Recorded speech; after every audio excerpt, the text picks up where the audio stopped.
Welcome to Graphic Policy Radio. This is your host, Ilana Levin, and this is a comics podcast. This is a comics podcast for people who, in the face of a new Disney Plus show, still ask the question, but what of the comics? Well, I'm as excited as the next person to see Oscar Isaac perform in a superhero show without his handsome punum covered in monster makeup. Feh. I love to have a topical reason to dig into the comics of past and present to answer such questions as, why are there so many good Moon Knight comics? And is Moon Knight just Marvel's color-shifted Batman with more Orientalism?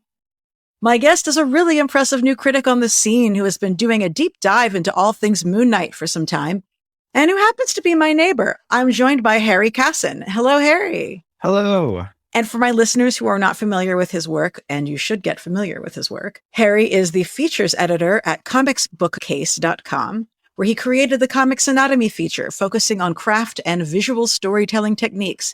He also has bylines at 2000 AD and Panel X Panel.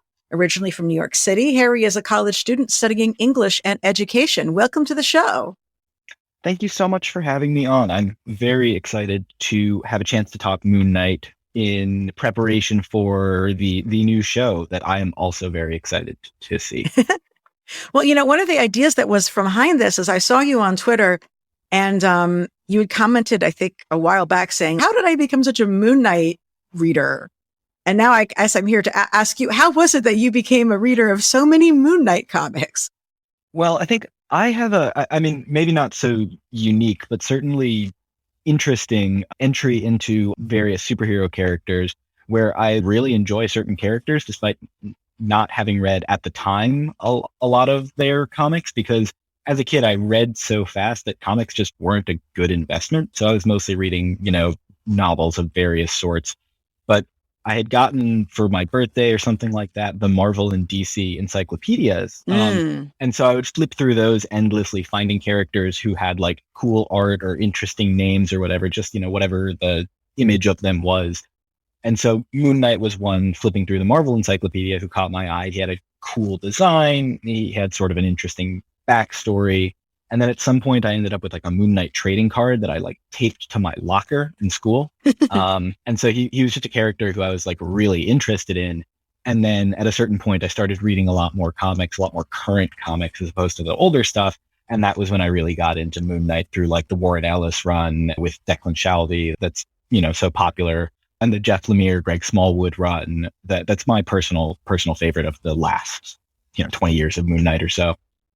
Mm-hmm. Yeah, the Jeff Lemire and Greg Smallwood stuff is really great. I'm sort of like you in the sense that I was like, when did I start reading so many Moon Knight comics? It kind of happened by accident. I don't think I was ever like, what character I'm really eager to learn more about? Moon Knight. But it was more, there's been some really good creative teams on the character over the years. And so when you see them, it ends up kind of jumping into it. I know recently you've been doing a lot of reading of the old, like 1980s Moon Knight work. Yes, yeah. And you love it, it seems. Yeah, absolutely. I mean, I'm rediscovering a lot of older comics right now, either things I've read before because they were classics, but I haven't really looked at with a real critical eye, because I've come to comics criticism and sort of serious reading of comics in the last 3 or 4 years. And before that, I was mostly reading as a fan. And so those perspectives are different. And so I'm noticing a lot of things. And so Moon Knight was something where I'd read a little bit of the older stuff, the stuff that preceded his solo series. And then the first very little bit of his solo series, because that's what was included in the first Epic collection that Marvel put out. But I read that, I want to say 6 years ago or so. And a lot of it didn't really stick with me. And so I'm reading it again now with a sort of sharper eye after having spent so much time thinking critically about comics. Rediscovering how fantastic it is and how much I really love, Doug Moench, early Bill Sienkiewicz. Like there's a lot going on there in terms of creators that I like, but also just, the character's really interesting too. And I like digging into like where he's been and how he got to where he is now. So for listeners who really don't know who Moon Knight is, like, how do you define the character? Like, who is Moon Knight? I mean, I think all of the Moon Knights. Yeah, we'll get into this a little bit later, I think. But Moon Knight is a character who, in some ways, sort of defies categorization, just because he's had so many different interpretations over the years. But broadly speaking, he's a sort of supernatural vigilante, uh, who sort of the core parts that you're going to find in every run. He's a former mercenary who died and was resurrected at the altar or at the foot of a statue of the Egyptian god Khonshu, who's the guardian of like nighttime travelers. And so he takes it upon himself to, protect the vulnerable, as the fist of Khonshu. And in some runs, that's more literal in terms of like he's actually in communication with this god. And in some runs, it's a little less explicit, and he's more sort of inspired by Khonshu rather than specifically an agent of this god. I think I first heard about him in a Marvel handbook wherein they said something like, and this is a superhero with 3 alter egos, which then reminded me of, and for the life of me, I wish I could recall which critic wrote this. Somebody said like that they thought Moon Knight had never taken off as successful. And this is before this was something somebody probably said around the year 2000. So this is no longer true. They said, they think Moon Knight never really took off because people took a look and said, what is it that people like about superheroes? Why, it's the alter egos. I know. We'll give him 3 alter egos that are like mundane alter egos. Surely that'll make for a great story.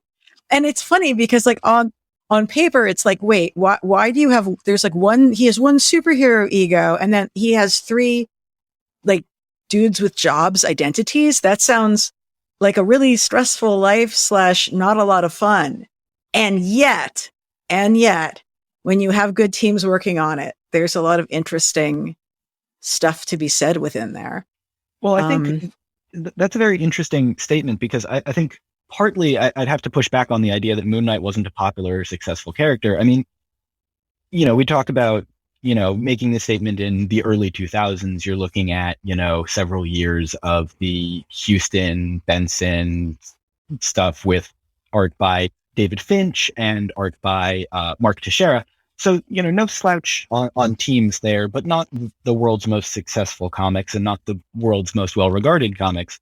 But if you look at the original 1980 Moon Knight run, I mean, it was one of Marvel's biggest launches at that point, and a series that started in 1980 for a character created in 1975 as a Werewolf by Night villain, ended up running for 38 straight issues. It was one of the first Marvel series that was sold in direct market comic shops exclusively with, no ads. Like there was a lot of important stuff on the just the 1980 series, that it was a huge launch for them. It was incredibly popular. And so I think a lot of that, the evidence of that doesn't really carry over to the next 20 years or so, as Moon Knight gets tossed around between a bunch of miniseries. But then also, the Mark Spector Moon Knight run started by Chuck Dixon and I think Sal Velluto. That lasted for about 60 issues. So in the 21st century, it's easy to see that, Moon Knight's not that popular up until the Warren Ellis run. But for people in the 80s, 90s, I think Moon Knight was a character who a lot of people would have been really, really familiar with. And then to the second point about the alter egos, like, yeah, it's 3 guys with jobs, a cabbie, a financier, and a mercenary. So not the least exciting jobs, but certainly not the most exciting jobs. But I think, like you were saying, when you get a really good team, and Doug Mensch was really good at this with his very pulp-influenced writing, you get a lot of time spent with, particularly Jake Lockley, the cabbie. He's got this whole cast of supporting characters in Gina's Diner that, like, a lot of that has been lost in recent runs. But it's a super interesting, it's very reminiscent of The Shadow, and his sort of network of informants and agents, and sort of the Moon Knight innovation. And this happened in The Shadow too, but to a slightly lesser extent, was sort of folding the network of informants into the main character to a certain extent. Oh, okay. So the alter egos as the informants. Yeah, like they're Gina Crawley. Gina's two sons at a certain Mhm. point, plus, Frenchie, the pilot slash chauffeur, and Marlene, the girlfriend slash investigative partner. Like, he's got a really great supporting cast in that series. But also, he's a cabbie because that lets him be close to the street. He's a financier, so he can like raise money for his exploits. He's a soldier of fortune, so he has excuse to, train to acquire weapons. He's got connections to, criminal enterprises, but also intelligence agencies. You see him collaborating with the Mossad for an arc of the 1980s Moon Knight run. So, you're able to sort of fold that network into the main character to a certain extent while also having a pretty rich secondary cast. It's interesting to me that it feels like Lockley, who the cab driver alter ego, is really the only one who has real like friends and a community around him. It's sort of interesting that was, I mean, certainly, and his supporting cast gets brought back in the Max Bemis recent.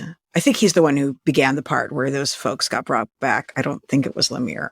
Lemire had them, but it's unclear to what extent they're real as opposed to figments of Mark's imagination. But they're the Frenchie and Marlene are real and present in the Max Bemis run.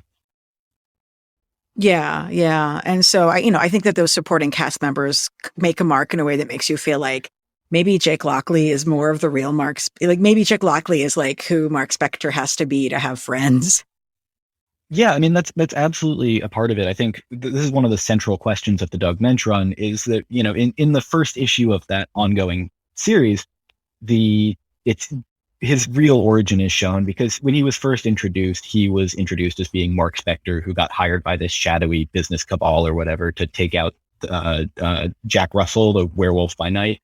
And then that's ultimately revealed to be a false origin. And the true origin came, months earlier when he was Mark Spector working for Rolled Bushman, actually, in that issue, later changed to Raoul Bushman, which whole can of worms there.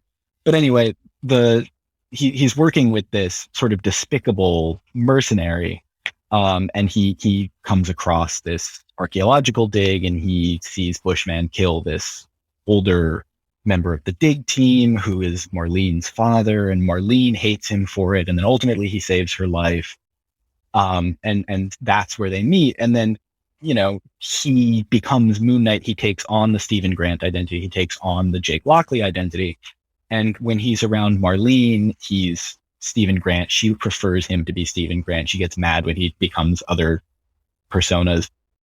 And he's Jake Lockley around, Gina and Crawley. Like you said, he's got friends as Jake Lockley. But it's sort of explicitly a sort of textual conflict for him that he's trying to move beyond Mark Spector. He doesn't like the person he was when he was Mark Spector. And so, Marlene is convincing him, no, you can be Stephen Grant. Moon Knight was something where I'd read a little bit of the older stuff, the stuff that preceded his solo series, and then the first very little bit of his solo series, because that's what was included in the first Epic collection that Marvel put out. But I read that, I want to say 6 years ago or so. And a lot of it didn't really stick with me. And so I'm reading it again now with a sort of sharper eye after having spent so much time thinking critically about comics. Rediscovering how fantastic it is and how much I really love, Doug Mensch, early Bill Sienkiewicz. Like there's a lot going on there in terms of creators that I like, but also just, the character's really interesting too. And I like digging into like where he's been and how he got to where he is now. So for listeners who really don't know who Moon Knight is, like, how do you define the character? Like, who is Moon Knight? I mean, I think all of the Moon Knights.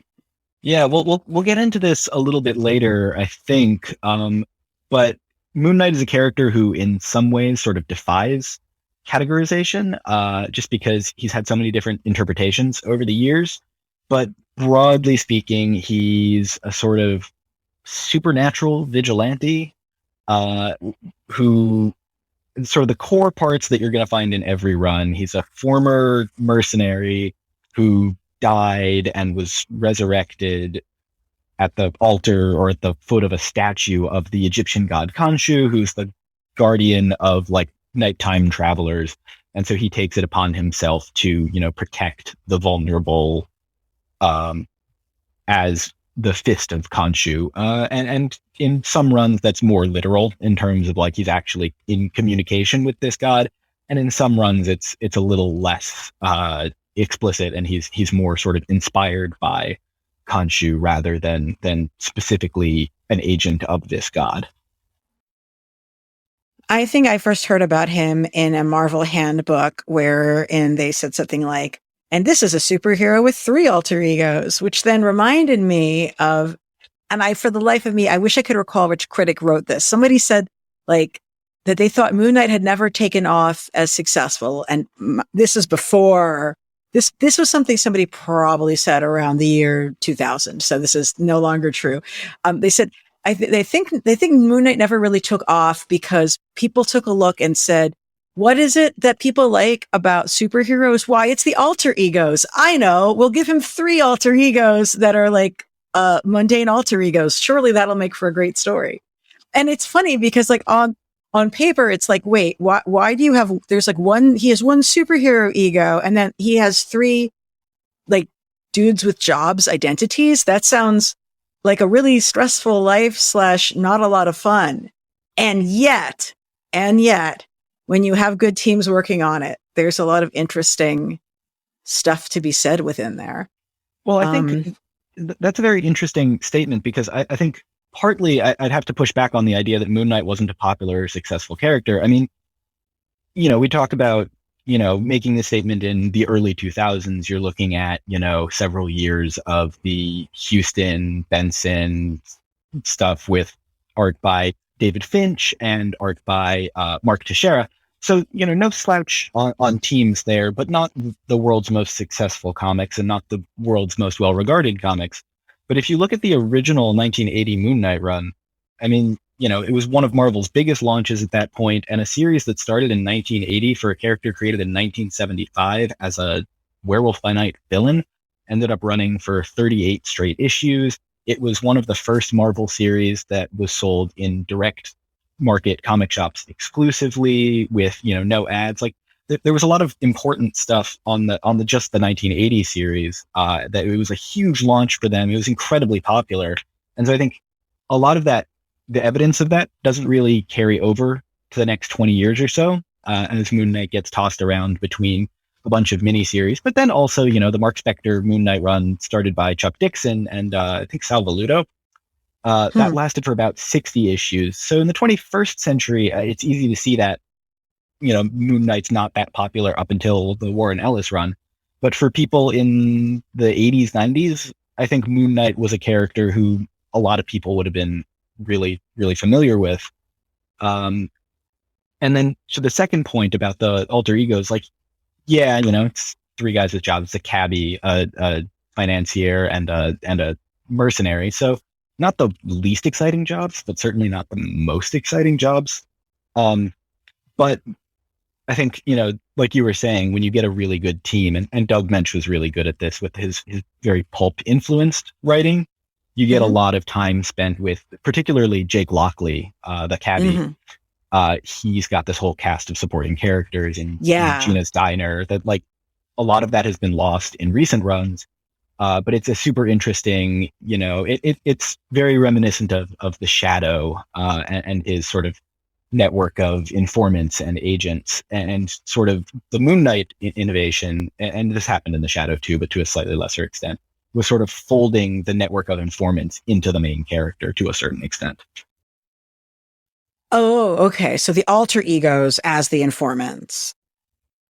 Yeah, like they're Gina, Crawley, Gina's 2 sons at a certain point, plus Frenchie, the pilot / chauffeur, and Marlene, the girlfriend / investigative partner.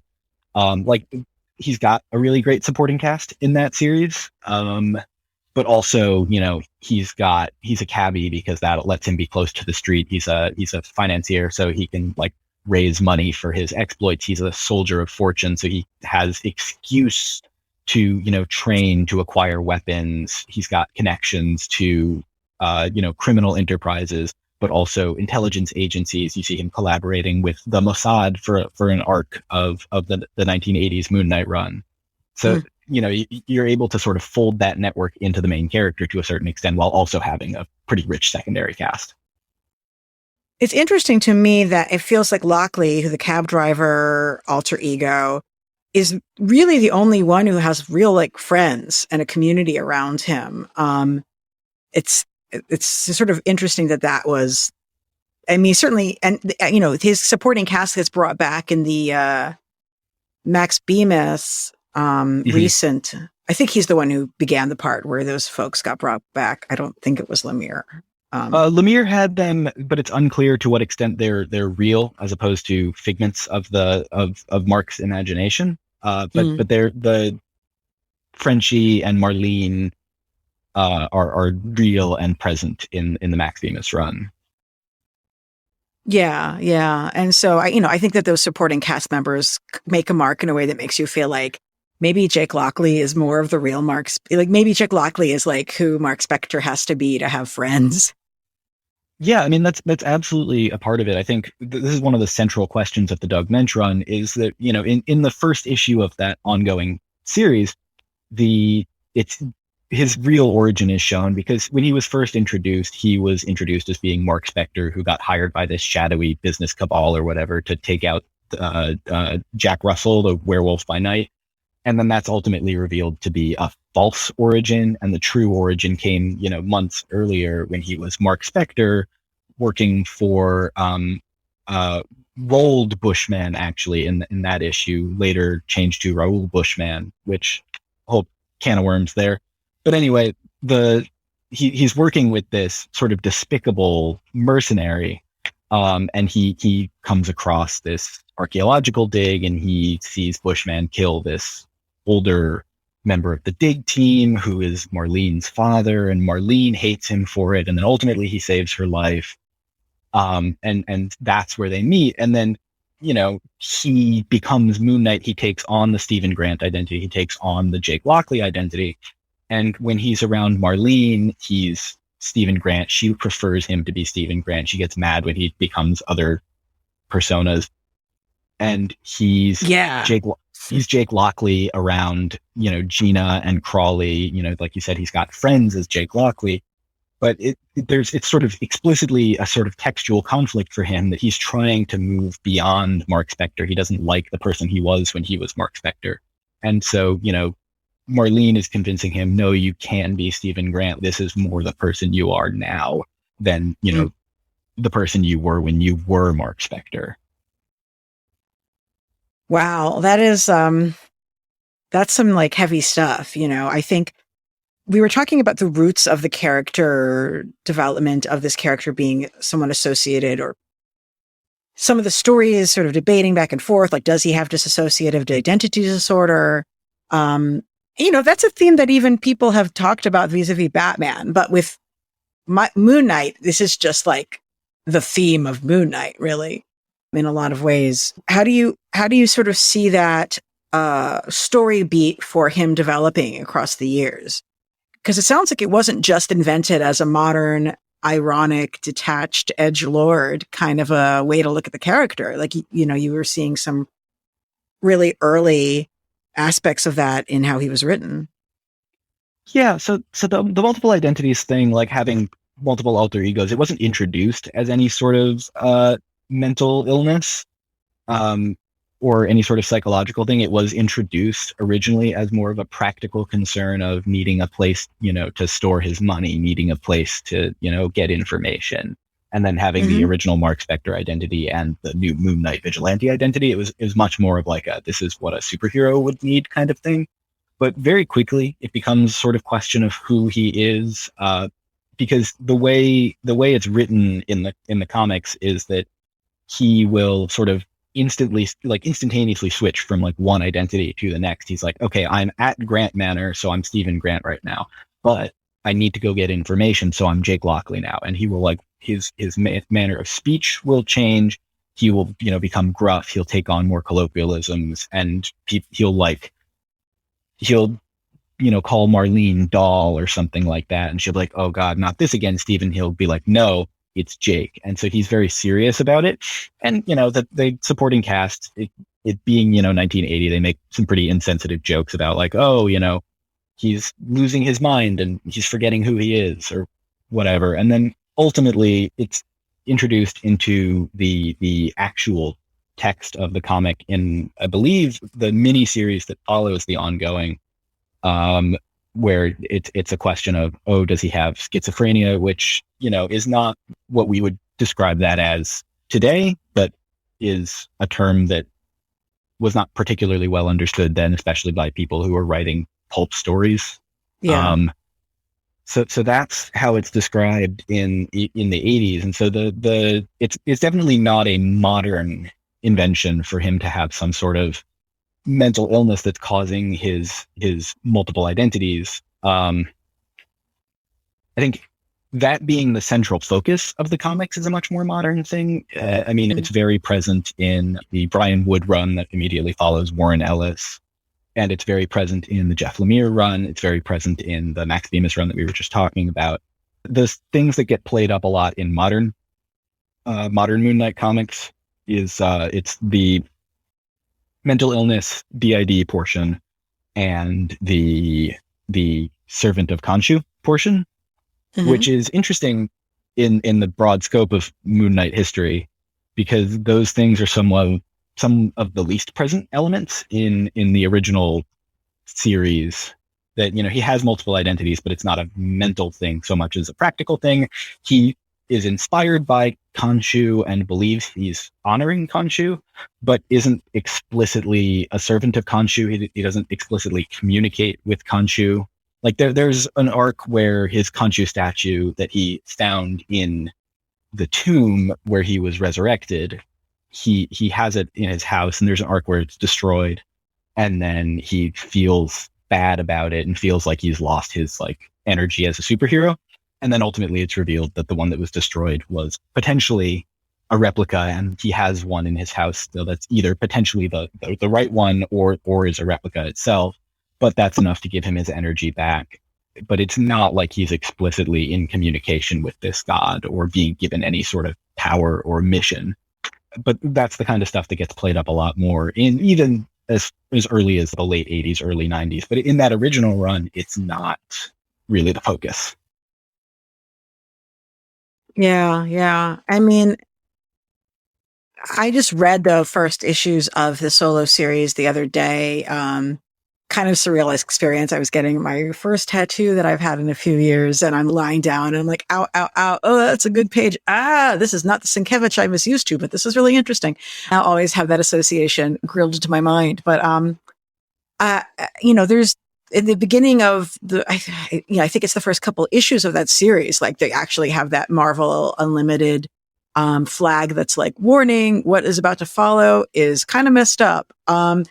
It's always interesting to me because they just speak about it so generically that it's like, oh, are you referring to this racial stereotype Black character in it? Or are you referring to like which of these various things is this referring to? And you're presuming that the reader is going to know what it is. That's upsetting. It's kind of a weird, and it's what Disney does. When we watch the Muppet Show a lot, it's what Disney does at the start of several episodes of the Muppet Show. It's like, these depictions are offensive. They always were offensive. I appreciate the wording that's like, these were always offensive. This is not just a new thing that it's offensive. But I think it's so interesting to just have it be this free floating disclaimer that doesn't actually tell you what it is that's the offensive thing. But it struck me how that was, the first thing I saw for the first couple issues. Yeah. I mean, it's rampant across comics in general then. And now stereotypical depictions of various groups, that's something that's always been there. And, being again, the 80s, the awareness and sensitivity around mental health is just not there at all. And as you mentioned, there is a certain element of Orientalism to the comics as well, especially because it's always described as, that characters, they're like in Africa or like fought in African wars, and they don't give it any more specificity or nuance than that. It's, Africa is just sort of this monolith. So yeah, it's very present in Moon Knight comics, especially because just by the way it launched, it for those who don't know, Moon Knight was introduced in Werewolf by Night, as I mentioned, then had a couple issues of, I believe, Marvel Premiere, Marvel Spotlight, something like that. Yeah, Marvel Spotlight. He had a couple issues of that as a sort of tryout. Ultimately, he did not get his own series following that. Showed up as a guest in a few other books, Defenders, Spider-Man, and then had his first solo stories following Marvel Spotlight in the backups of the Marvel magazine group Hulk magazine, which was written by Doug Mensch, Moon Knight's co-creator, and so he had the ability to bring his character in there, though I believe it was the suggestion of the editor rather than his. But anyway, the benefit of being in those magazines was that they were not governed by the Comics Code Authority, which allowed them the freedom to have sort of more violent, more mature stories, and so they're a little edgier, not necessarily in the racism way, but just a little more explicit about things, including the racism. I mean, the implications are there in the censored comics, but they're able to, more explicitly say things, whether it's, more explicitly showing violence or more explicitly detailing, racial stereotypes. I will say I don't think Moon Knight's especially racist compared to other comics of the time. They're not out of the ordinary for Marvel at the time, but because they're in that magazine, it's just they're able to say things, for better or worse, in a more explicit way. The thing that I think is sort of intrinsic to the character that's Orientalist, but could also be really ripe for some interesting conversation within the text, is that, he's this guy who's the right hand of Khonsu, who his name is basically based on an actual ancient Egyptian deity, who was in fact the god. His name means traveler, and was perceived as, I think, part of the nightly travel of the moon across the sky. I'm not an expert at Egyptology stuff at all. And that being, mystical powers from the faraway place is built into the character. But it's also interesting in the sense that we have a character who is now written as a Jewish character. From the beginning, there was no reason that he ever wasn't Jewish. I don't think there's a Christmas issue or something where he talks about going to Catholic school. But he was he became to be written as a Jewish character, and is a character that some recent writers have used to talk about Jewish themes, which I think kind of makes the tie to Egypt potentially interesting. Also, if somebody cares to deal with that, Yeah, I think talking about Moon Knight as a Jewish character is interesting because, like you said, he wasn't originally Jewish. It took until Doug Mensch left the title.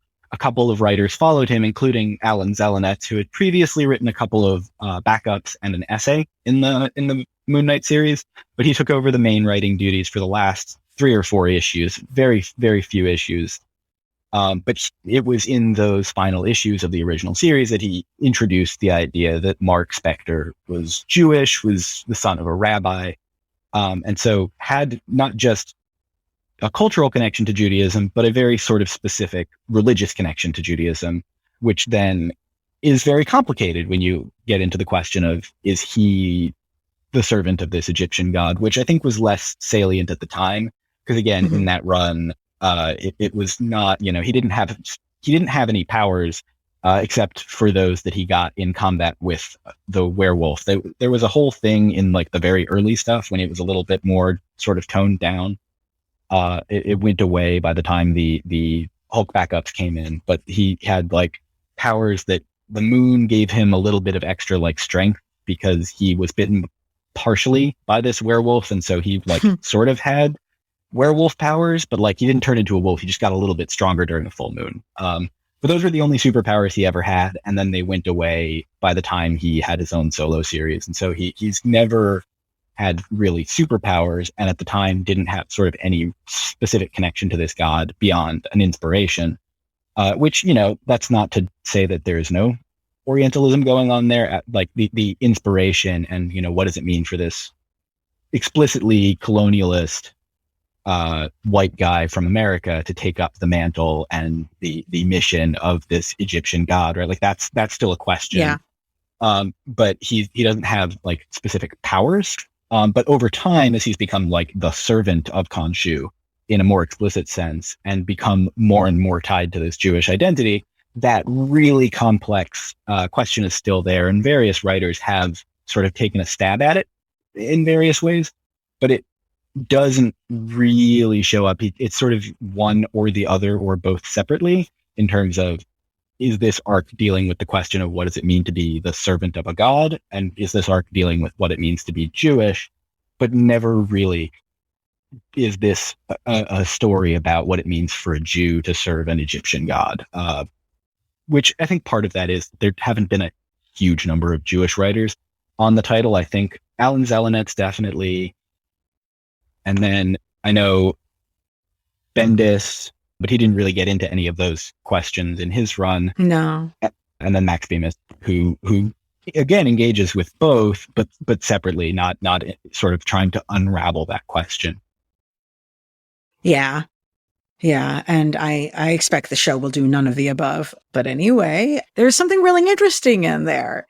You know, like Judaism is extra bonus monotheistic. Like there's lots of monotheistic religions, but we're like really extra bonus monotheistic. Like people are called to different kinds of spirituality in addition to their like religion or identity. And I think there's something interesting in this with, you know, his rejection of his family and,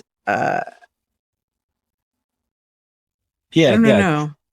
For sure. I mean, I think even the question of the sort of very early run where he keeps the statue of Khonshu in his mansion, and he feels like he's lost a part of himself when it's destroyed. What does it mean for this character who wasn't Jewish then, but is now written as Jewish? What does it mean for him to have this specific religious idol in his home that he feels not just a sort of fondness for as a piece of art, but you know, this spiritual connection to, like, what does it mean for him to participate in this form of idol worship as the son of a rabbi? I think like that's a question that just due to the nature of continuity hasn't really been addressed, because since he's been explicitly Jewish and since that's been a big part of his character, like especially in the 21st century, there's been very little that has to do with, you know, Grant Manor and what his life was like back in the original comics. It's been very focused on like, he's Moon Knight and he's the servant of a god and he's like crazy in air quotes, you know, that's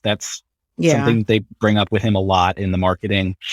And, you know, it's more focused on like his life unraveling or how he doesn't have like, he's like he doesn't have friends. He's like not able to make connections to people. That's been the major focus of a lot of 21st century Moon Knight comics, as opposed to the sort of more traditional, but also more grounded take of like, he lives in a mansion with his girlfriend and his friend. And he also goes out as a cabbie and like gets information. And he has this sort of more centered life, as opposed to the sort of like, he's unpredictable and like always running and his life is falling apart constantly that we've seen in since, you know, the 2005 run or something like that. Yeah. It's interesting just because like, you know, he has this very idealized relationship with Marlene that I can see in some of the earlier comics. Like you can see like they actually, you know, they get to like, they're not married. They live in they have the same bedroom. They spend a lot of time swimming in the pool. She spends all her time working out and sometimes helps him with things. And it's interesting because like they're in those stories, like it has sort of this wish fulfillment piece to it that's just completely gone since then. Yeah, I think even when the supporting cast, including Marlene, get brought back, it's sort of in like oh no, he pushed them away. He's made them scared of how unhinged he is. But if you read those early comics, that's sort of not the relationship. And not to say that things can't change. There's a lot of ground to explore, but it just feels like we've sort of forgotten that this used to be how things were. Because like you say, their relationship is very stable. She's incredibly supportive of him. He's incredibly supportive of her. You don't see a lot of her pursuits outside of her time with Stephen and Nope. Moon Knight. Like she's either helping him run like charity galas or she's helping him with his investigations, which again, very typical of the time to not give her a ton Or of lifting weights. inferiority. She definitely works out a lot, which is like totally constantly. Legit. It's kind of impressive. But she's, she's not complete. She's not a damsel in distress type character either. No, I mean, sometimes she'll get kidnapped or whatever, but oftentimes when she does get kidnapped, it's because she was actively helping in an investigation or trying to protect Stephen Moon Knight from someone. Like she sees him having a hard time in a fight and jumps in and gets in over her head, but she's incredibly competent and sometimes just ends up overwhelmed by the fact that she's fighting, supervillains with magic powers. Yeah, like you're right. She's definitely not a damsel. She doesn't have a ton of personal development as a character, but she's not a damsel in distress. It's kind of an interesting cross-section of character to be in, given that factor.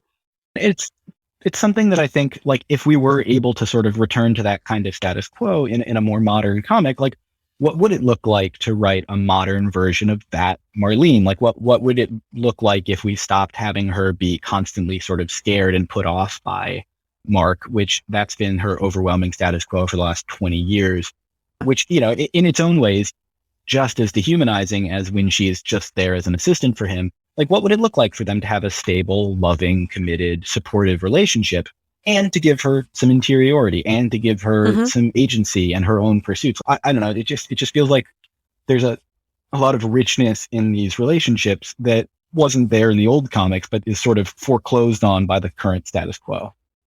Well, I love his relationships with the other Avengers when we get to have those. Now, I did not read any of the Avengers West Coast stuff that he was in at all, ever, but there's so many good beats around this in the Bendis Maleev run in particular. When we were prepping for this and I asked you, like, oh, what should I be rereading or what should I read that I haven't read yet? I was remembering, like, oh yeah, there was that whole thing that with Bendis and Maleev where Moon Knight, rather than having his usual alter egos, he had the voices of 3 of his fellow superheroes speaking in his ear: Wolverine, Cap, and Spidey. And, the comic does this really cool thing where at first you think he's like actually having this story with them, but then you realize that they're all voices in his head. They all sort of each articulate a different aspect of like what his concerns are. He gets to have a nice big freak out with them around. It's a really great run. I just reread it and it's really freaking good. Yeah, this is not a much beloved run by Moon Knight fans, I will tell you. While it's not my favorite, because there's a lot of really great Moon Knight comics out there, I think it is really overlooked by a lot of people who write it off as like, oh, it's Bendis, because he gets a lot of hate. He gets a lot of crap for, writing his decompressed storylines, which we can give up on that one. Our colleague, it was Greg Silber. Yes. Who wrote a big long treatise in defense of decompression, and I wholeheartedly agree. It's a good way to tell stories, and it's overwhelmingly the way we experience stories now, from television to podcasts to comic books, whatever. And B, that's the way comics work, and there are questions about the economics of it, and is single issue buying still worthwhile in a world of decompression? That's a totally legitimate question to have. Yeah. But like it or not, and I think we should learn to like it, I like it personally, that is the way stories are told right now. And so getting on Bendis about how you have to read 6 issues to get a whole story is, I guess he was kind of the pioneer of that, but like not 100%. And he was writing comics that had always operated that everything. Way. Yeah, like that whole period, his Daredevil was great. I really loved his New Avengers, though I don't know that I would like it if I reread it per se. But my reread of this was really good. And I was curious. I thought maybe they'd be disappointed because the voices in Mark's head were other Avengers rather than the voices of his alter egos in this one. That's part of it too. That's the sort of the second thing, is that people dislike it as just an approach to Moon Knight. They think it doesn't work. And I would have to agree. If that was like the take on Moon Knight going forward, I think it would get old. But for 12 issues, it kind of works for me. Yep. The real concern that I think I can't dismiss as just people being cranky about Bendis is that it is not a particularly sensitive take on dissociative identity disorder, which, it would make a little bit more sense for these to be invented personas, similar to how Lemire covered it in his run, where this was, Stephen Grant showed up as a friend for Mark as a child because he had all of this trauma and he was lonely. Like, that makes a little bit more sense in terms of what we know about actual mental illnesses that can manifest in this way. Whether or not it's a correct or sensitive thing to do in the first place, it's at least a little bit more in line with what that would look like. Right. The idea that he would somehow manifest 3 actual real people that he knows is a little bit less true to how that would come up. And so in a world where Moon Knight does have DID, whether or not he should as a character, whether or not he always did, in a world where that's the take on Moon Knight, this is not a particularly good way of handling that. And I think that is a legitimate concern that cannot be dismissed as like Bendis problems. There's also a fridging that I will not go into the details of. So for be aware of that if that's the thing that's going to be a problem for you right now. I mean, look, and there's going to be like, there's obviously like a bit of a warning sign to be hung over lots of things from these series, I mean, really the Warren Ellis and Declan Shalvey rebirth of the character was huge.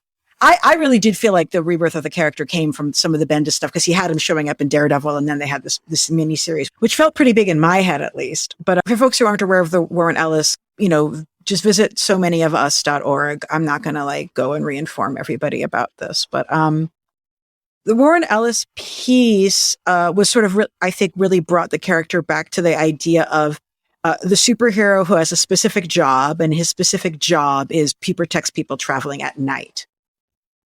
Yeah, I think the Warren Ellis run, and thank you for bringing up the general concerns with Ellis. I think, that's important to articulate, but I don't think we need to spend a ton of time relitigating it here.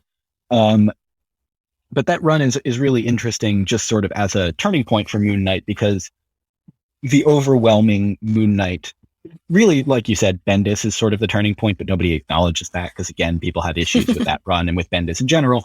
But Moon Knight in the beginning of the 21st century was this very edgy sort of like, he's the brutal, violent, crazy superhero. And Bendis was like, no, that's not what it is. But that was really just sort of a pickup for his Age of Ultron thing.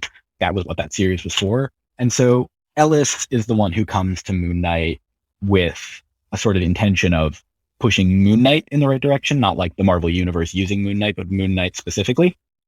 And sort of, again, like you said, sort of re-articulates that, like, no, Moon Knight has a job. He's not just a crazy superhero. He's not just the brutal superhero. He might be unwell mentally. He might be more brutal than his counterparts, but he does these things. He is this way for a specific reason. And he sort of folds the DID and the Khonshu things together. And that's important, is that Khonshu is a god who in some interpretations has multiple aspects. And so that was originally one of the justifications for Moon Knight having multiple alter egos, was that he was mirroring the god that he serves. And so when you look at the Ellis run and the Brian Wood run, which I'm going to flag that one for the same reason. There's no convenient website. It's like back to back. It's back to back. Yeah. Oh my God. Yeah. The Wood one is notably not as good as the Ellis to Shelby one, but it's not bad, is how I would say. Like, I felt like a drop off, but yeah. So here's what I'll say about the Wood run, just sort of generally, and then we can bracket this and go back to the earlier point. But the Wood run, it is very much a continuation of what was going on in Ellis's run, but instead of being episodic, it takes up just sort of one storyline. It picks up some threads from Ellis's run and runs with them. It's particularly notable because it was the first time Greg Smallwood drew Moon Knight, which he would then go on to draw the lion's share of the Lemire run that would follow this whole era. Yeah, Smallwood's style, I think, is really definitive for the character now. For sure. So that's why the Wood run is particularly notable, is that's where Smallwood first made his mark on the character. But it is pretty good. It is not great. It is not revolutionary. And with all of the concerns about Wood, it is something that you absolutely do not have to read. Do not need to read. Yeah. But that being said, it does sort of play into the same ideas that Ellis had about where the multiple identities come from in terms of doctors view it as the ID, and it might be, but also it is specifically the influence of Khonshu that is doing this to Mark, as opposed to being something that was with him for his entire life, which is then again upended by Lemire. This is something that some people have talked about on Twitter, some people have asked about in preparation for this episode, but Moon Knight's history as a character is constantly defined by reinvention, especially recently, I would say. Mm-hmm. And the reasons for that are somewhat unclear to me. I think some of it is remarkably appropriate for the character, just because as a character, the moon has phases, it has cycles, it comes and goes, and it does different things here and there. So having a character who goes away, he has a short series here and then he disappears and then there's a new series. It's like the moon. It's there's a new moon and there's nothing, and then it comes again and then it goes away. Like, there's some resonance there. I might be reading too much into things, but that's what I think it's cool. Critics. Mm-hmm. And then yes, for sort of purely commercial and like practical reasons, the reason that Moon Knight can be constantly reinvented is because for many years he's a character who hasn't been particularly popular and who hasn't had a particularly like definitive take up until really Ellis. And so he's a character who's ripe for those kinds of innovations, whether you want to take him in a more edgelordy direction or you want to sort of re-articulate his fealty to this god, or you want to emphasize the fact that he cares for people as the current run is doing. Like, there are a few angles where you can be like, no, it's this, no, it's that, no, here, now I'm going to change the status quo. And there are lots of questions of like, what are the ethics of depicting things in this way? And like, I don't know, just there's a lot of different angles you can take him. And because no one angle really sticks for too long, it's very easy to sort of peel him off and bring him in a new direction. And that's happened several times over the last several years, especially as Marvel as a company is less invested in long runs and more invested in like constantly rebooting and changing people's expectations. And so Moon Knight gets passed around from creator to creator, each of them trying to sort of redefine the character, because that's what the good runs of the past have done, whether it's Ellis or Lemire. And so I think between the practical reasons and the thematic reasons, he is a character who is particularly ripe for this kind of treatment. I think also like them writing, I can't speak to the specifics of DID and even the controversies around whether or not it's actually a diagnosis that's, real or not, like in IRL, I mean. I think it's nice, though, when they're able to connect the mental illness to the reality of how he has had to try to survive a trauma or something that is real in his world and in his life.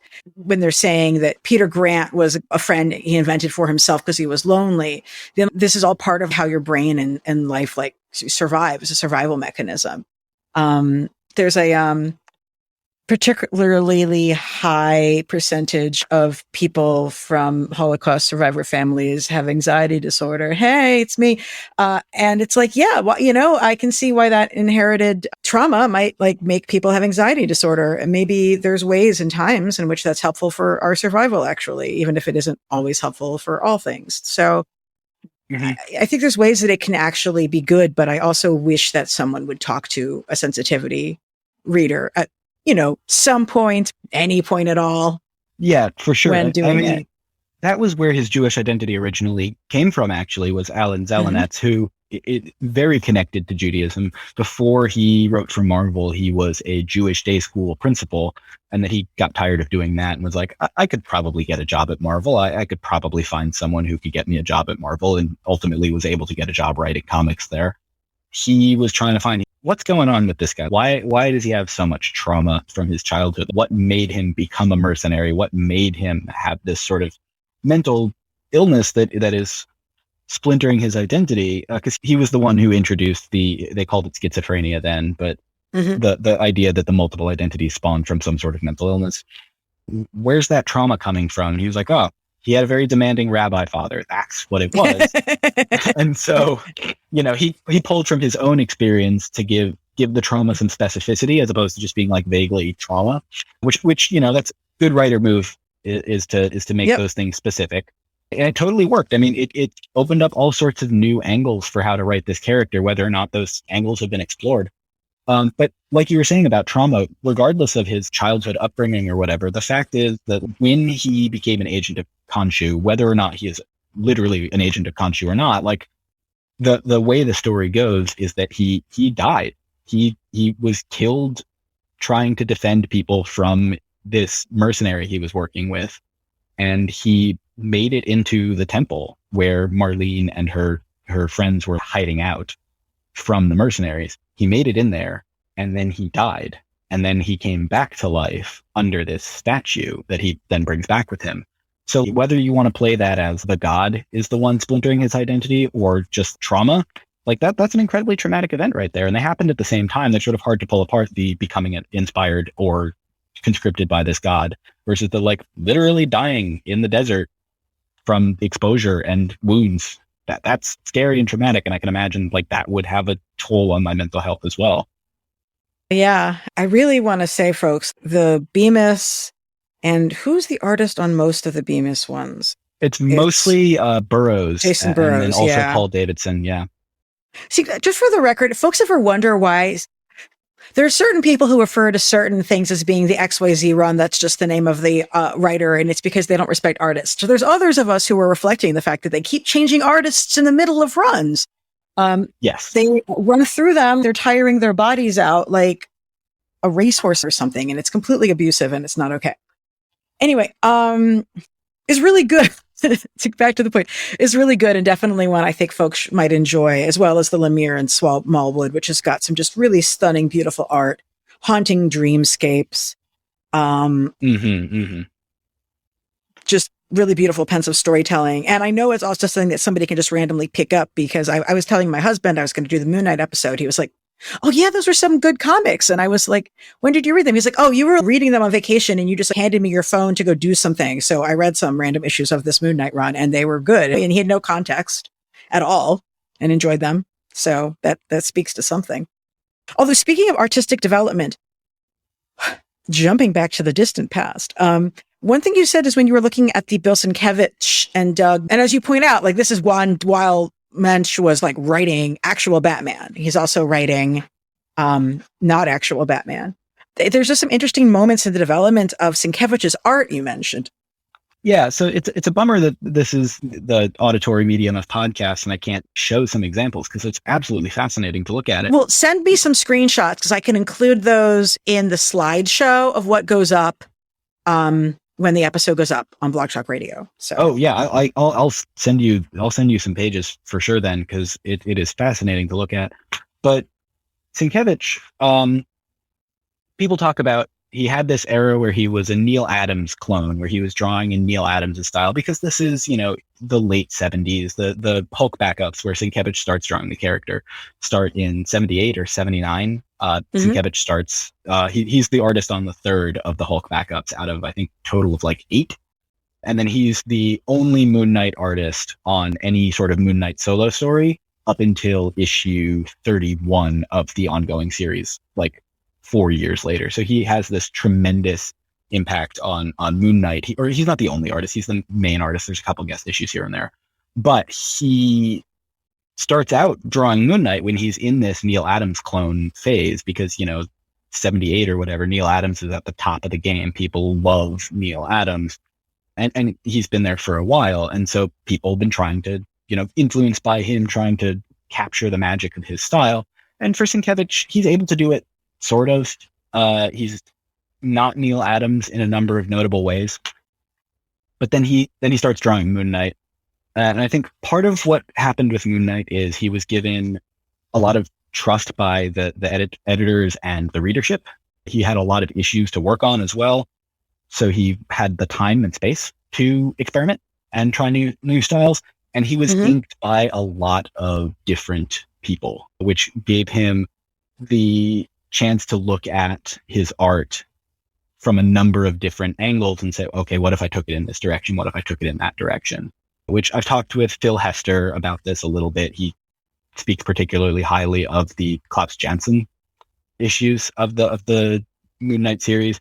But Yeah, Klaus Janson is like a fucking genius, and probably one of the greatest inkers of all time. Although Sienkiewicz is also one of the greatest inkers of all time. So that's the thing about Sienkiewicz, is that ultimately he becomes a really strong inker of other pencilers, but at this point he is either penciling and inking his own work or being inked by other people over his own pencils.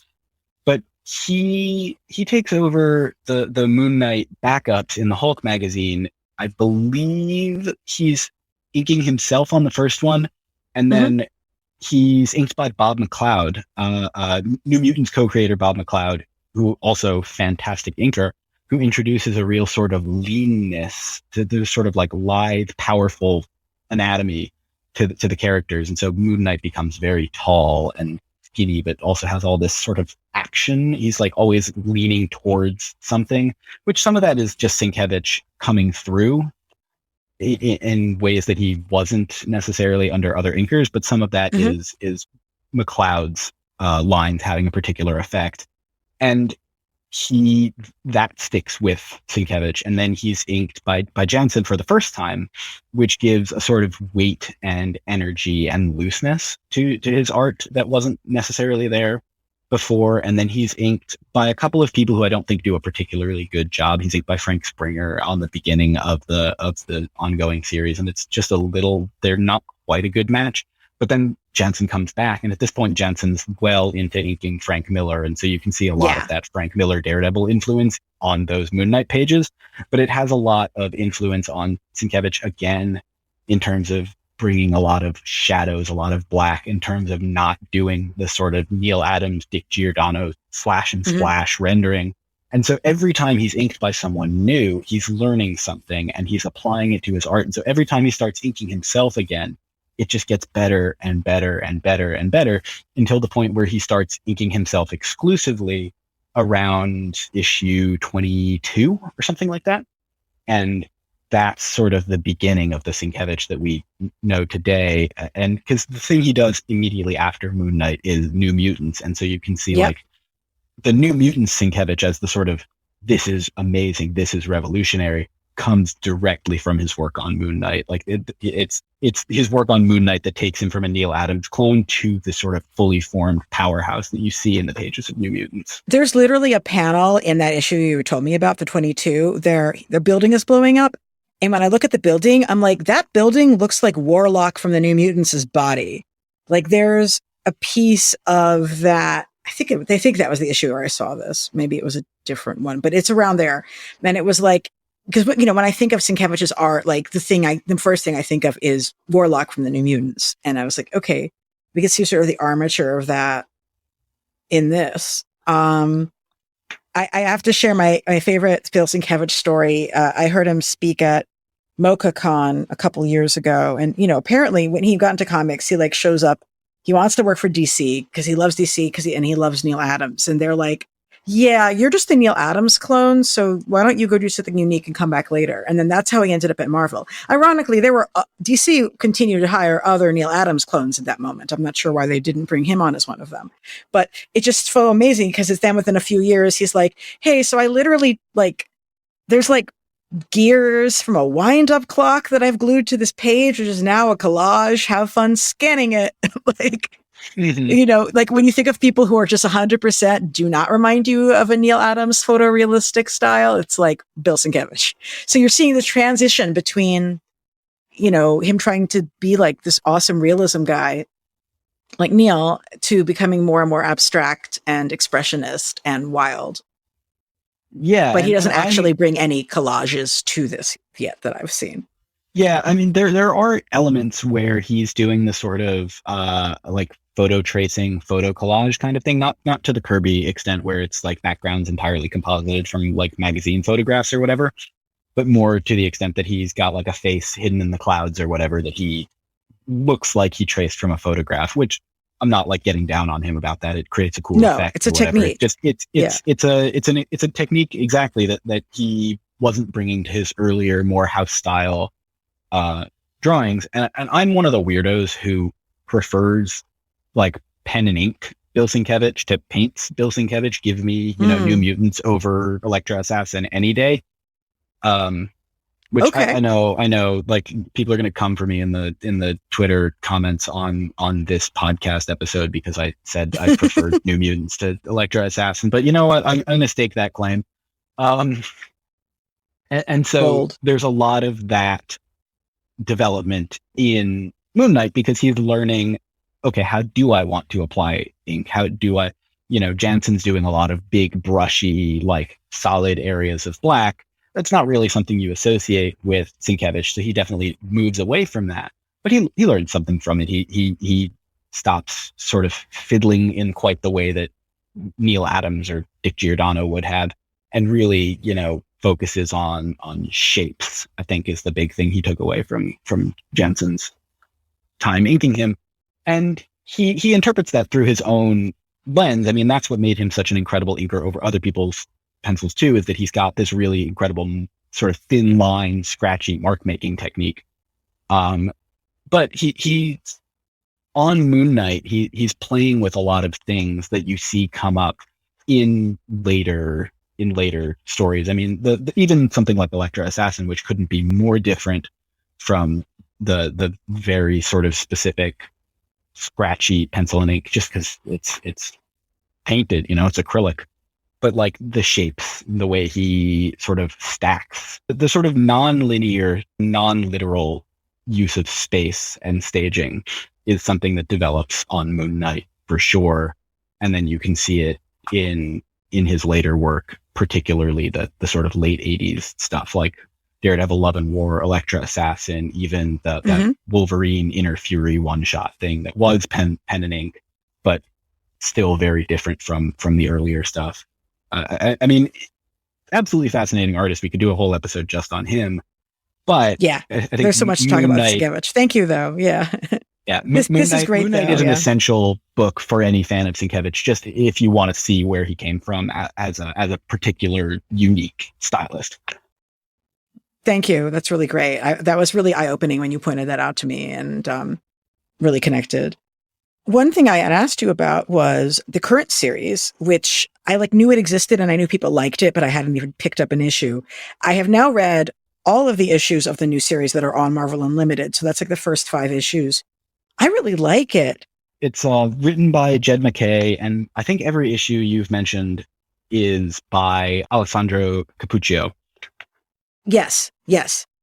Each issue starts with a splash page that's a really good splash page, and then dives into a different story of Moon Knight helping someone dealing with some supernatural nighttime-oriented problem that they're experiencing.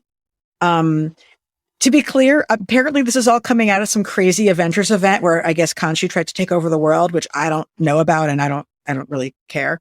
It was sort of like, oh, I guess there's a Moon Knight TV show, so I guess we all have to have a Moon Knight crossover event now. And of course, I am much more interested in the aftermath and cleanup of that than the event itself. I've liked this first 5 issues that I've read a lot. Not the least of it for there being an amazing splash page of him lying on his back talking to a therapist with really, I should see who the inker is, but really beautiful inking on it saying, I have an enemy. And he's back in his white suit, by the way. We should talk about his costumes in a moment. But what are your thoughts about the current series? I really like it. I mean, a lot of my critic friends are hailing it as revolutionary, and no insult to the creative team at all. I wasn't seeing it for a little while. It was, and part of this is just my issues with current Marvel and the sort of interconnectedness of it all. I didn't read the Avengers thing either, and so I was like, what's happening here? But very quickly within the first, we're less than 12 issues in at this point, but within the first very few issues, I started to see I kind of get what this series is doing now.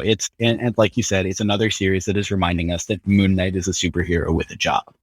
And it introduces a few wrinkles to that job. He's not working with Khonshu anymore because Khonshu tried to take over the world, and so he is done with Khonshu. He's doing it on his own terms. So that's a really important element of this series, is he's trying to figure out who Moon Knight is without Khonshu. Another important element of this series is that he's addressing things that might seem too small for superheroes. I mean, some of the concerns are there's a bunch of vampires attacking people in the street, and that feels like that's something a superhero should handle. That's a kind of a big deal. But sometimes the concerns are a lot smaller. It's just, one person experiencing something traumatic or frightening that he's not willing to overlook. And I think that's an important thing to articulate for Moon Knight in specific, but also just for superheroes in general. That's the kind of thing that I think we need more of as the sort of scope creep, like the MCU scope creep consumes a lot of comic book storytelling. I like his relationship with his therapist in this. This time it seems at least like his therapist is not evil. Yes. There's this great exchange. She says, she's called Dr. Sturman. She says, right, your religious duty. Let's talk about that. You started a church. And he replies, a mission. And he says, I am the high priest of Khonshu. And she replies, but aren't you Jewish? Isn't that a contradiction in terms? And he says, my father was a rabbi. I was a war criminal. Contradictions are nothing new for me. And I'm here for that. I'm here for that.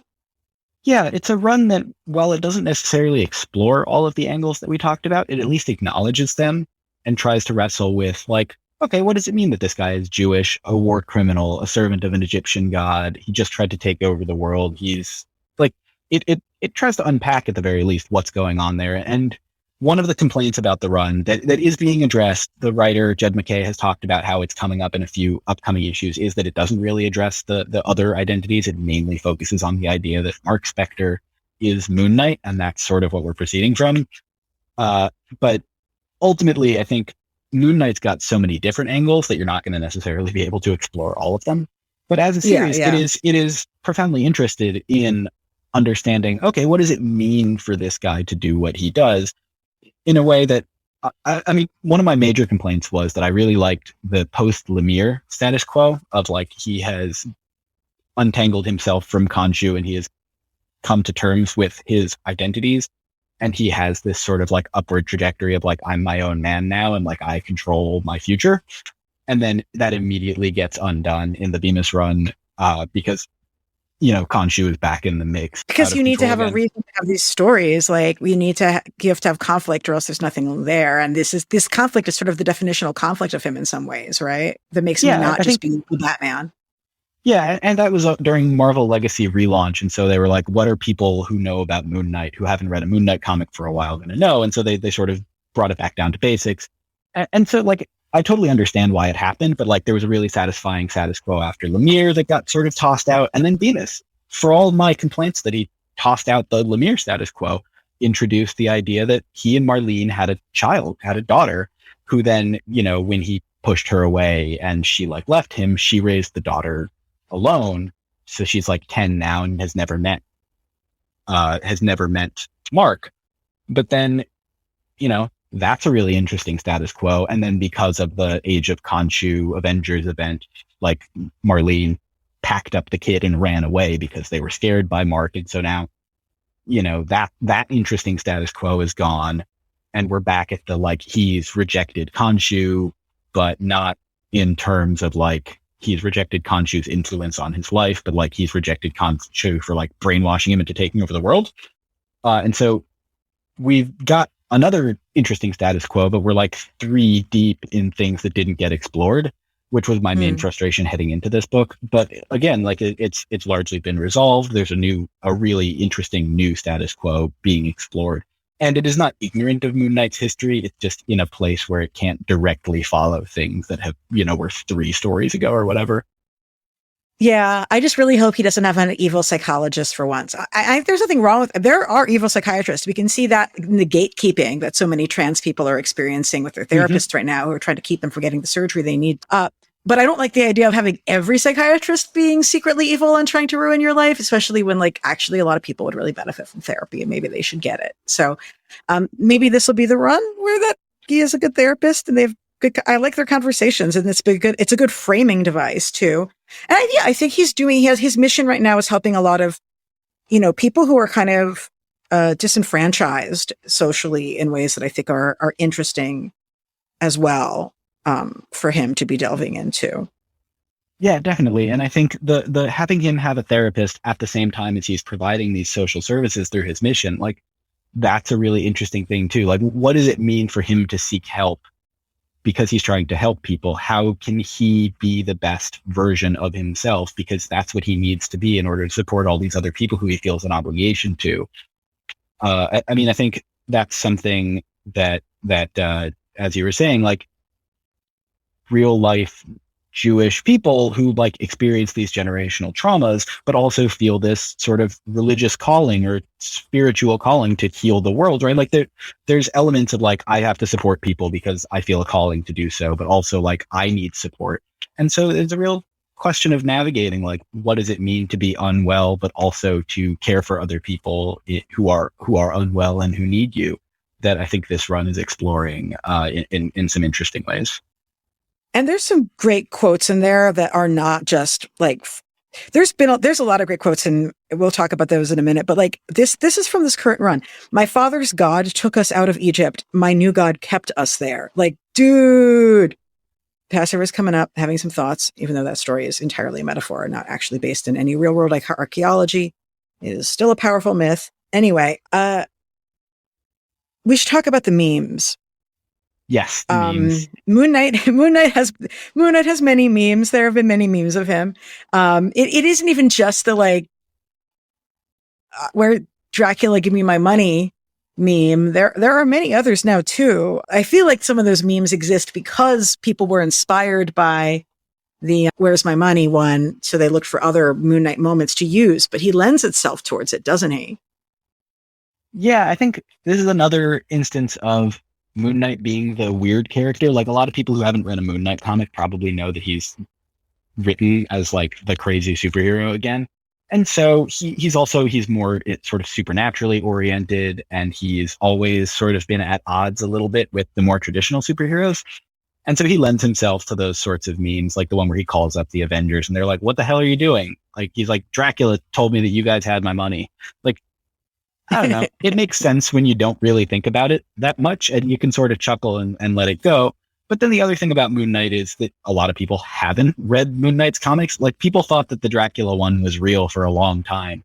And so, you know, it's totally understandable when you're like, Moon Knight fights things that are supernatural. Okay, maybe he's fighting Dracula. Maybe Dracula owes him money. I don't know. Like it doesn't really hold up when you think about it. But like Moon Knight, Dracula, it doesn't like set off any alarms in my head. I'm like, maybe Moon Knight fights Dracula. They're both characters. Totally makes sense. It's not like Dracula continually trying to like kidnap and seduce Storm, right? You're like, I mean, every villain wants to kidnap and seduce Storm, but it's also like Dracula. Okay.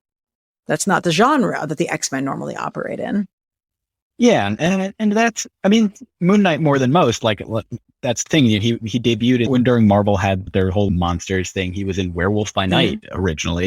And so you're like, okay, that kind of makes sense. You're mixing your metaphors a little. But then the other thing is people haven't necessarily read the comics, and so they're not going to look at that and go like, oh, I know what that's from. Like if you tried to do something like that with like Amazing Spider-Man 33, people would be like, no, I know this one, and that's not what that is. But with Moon Knight, you can kind of get away with it because people are like, I don't know, maybe. And people don't necessarily know, like, this is out of character or whatever. They're just like, I guess Moon Knight is like that. I think he's also a stand-in for us in some ways. Like, he's got this white costume, so you can see his battle damage, as it were, quite easily. And, you know, there's memes of him, like, talking about getting beaten up, and it's, like, totally the kind of meme people post to represent their own personal struggles, right? Yeah, I mean, my favorite is the one that the edited panels from the Warren Ellis run where he's like being beat up by the Black Spectre. It's someone edited in like "Let's get this bread" as he's like flopping over on the ground from exhaustion. Like that one's just great because it sort of speaks to the moment. And like I know it's edited, but at the same time, like it totally works. And this is my deeply nerdy theory of why the Moon Knight memes are so popular and so enduring, and so many people believe them to be real. I mean, people like do believe them to be real. The one where he's throwing a bunch of weapons and they're like, random bullshit, go. Like my brother thought that was 100% legitimate. But part of the reason that they're so enduring and they're so believable is because they all come from this one particular like Facebook group, and they use actual comic book lettering fonts. So they don't immediately tip you off that something has been edited the way it is when you see something in like Helvetica in a speech balloon. You're like, that's not real. But when you look at the Moon Knight ones, you're like, okay, that looks like comic book lettering. Sure. What do you think about the panel of him with Punisher? Or Punisher's like, "Hello, Mark, you still crazy?" And he's like, "Little bit. You still murdering people? Little bit. How's your imaginary god? He's good. How's your dead family?" Thoughts on this panel? I mean, I like Matt Rosenberg. So that's the first thing I'm going to say is I enjoy the writer. And that one's real. Sorry, folks, to be clear. Yes, that one is real. That is completely verbatim from an actual Punisher comic. I think I do have some sort of higher level, like I think it's funny, and I like when it gets shared around because I'm like, haha, that's funny. But I think at the same time, it sort of misunderstands both characters in a way. Like, A, they're probably not going to joke about it, and maybe they're not being particularly friendly, but like those are not things that are jokes to them. They're jokes to us. And so I think that's part of the problem is that it is operating at a level of irony that the characters do not. And I think comics where it's like, it's clearly written for people to screenshot and then post on Twitter out of context. Right. Which I always find frustrating. Okay. Because that's not what the art is for, basically, right? Well, that's not what the art is for, but also it's like, when you're reading a book, you can always tell. I can always tell, at least, I don't know, maybe some people really like this and I don't want to like get down on what they enjoy or whatever. But I can usually tell if something was like written to be shared out of context. Like Tom Taylor is notorious for this. So in his Suicide Squad series, which I like. Same. He's got this panel where like Batman goes to punch Deadshot and then Deadshot picks up a dog. It's like, "You wouldn't hit me, I have a dog." Like, maybe it makes sense in the story. It's a little ridiculous. It doesn't really fit the tone of the series, but like maybe. But like very clearly it was written for people to share around and be like, "Haha, so cute," or "This is a really funny moment." And so I think that's that moment in the Moon Knight Punisher dialogue. But the other thing is the question of like imaginary god and like you still crazy. It's like it's treating those things as surface level rather than, like we've talked about for like pretty much the entire conversation so far. Like those are things that whether or not they've been explored well have been like central thematic thrusts that are always taken seriously and explored in various ways, and like are things that are deserving of serious consideration. And to sort of treat them so flippantly, while I understand that it is meant to be a joke and they're maybe not meant to be, friendly to each other, there's friction there. And they're sort of trying to get under each other's skin. It doesn't really read properly to me, just because I think those are things that are worthy of serious consideration. And if you're trying to take, if you're writing a comic that does take those things seriously, to then turn around and make jokes about them sort of undercuts your whole point. Moon Knight himself, though, as a character, does have a sense of humor at times, depending who the writer is. Yes, I mean, absolutely. He's not like Spider-Man or something like that, God knows, but like there is definitely funny beats throughout. But then also, I mean, I guess my favorite, the panel that I most like photographed and saved from the Bendis Maleev one, though, is actually not one where Moon Knight is saying the thing that's funny himself. It's all the Avengers, New Avengers style, talking about it rather than Moon Knight. And this is another one I've seen shared a lot with zero context that I actually think is delightful, which is the panel of the New Avengers hanging out in the living room and Captain Marvel, or then Ms. Marvel, Carol Danvers, saying, "Has anyone in here dated Moon Knight?" And Luke Cage says no. I think that's Hercules says no. Spider-Man says a little bit. And Mockingbird just kind of looking at her like, "I'm not responding to this question." And it's such like it helps that Moon Knight is the person who they're discussing, but the joke would work even if it was a different superhero, frankly. Yeah, I mean, it's absolutely in keeping with Moon Knight's characterization at the time, right? Of him being the sort of reclusive, on the outskirts, too brutal, too crazy superhero. So like it does make a lot of sense to sort of be like, does anybody actually know this guy? Has anybody dated him? What's the deal here? Is he a part of this group, or what's his story? Like, it makes sense at the time, I think, and it makes sense that they'd be, joking about it or whatever. It's when Mark himself is joking about the imaginary god thing, it doesn't read particularly well to me. But I think Moon Knight comics with a sense of humor like that does totally make sense. And there are elements that have been funny throughout, but it is usually somebody else saying something funny about him, whether it's the jokes from the original run about his multiple identities, which some of them are pretty insensitive, but some of them are just like, all right, who am I talking to now? That you could imagine in any comic with a conceit of multiple alter egos. That I think we'll joke about it. Yeah.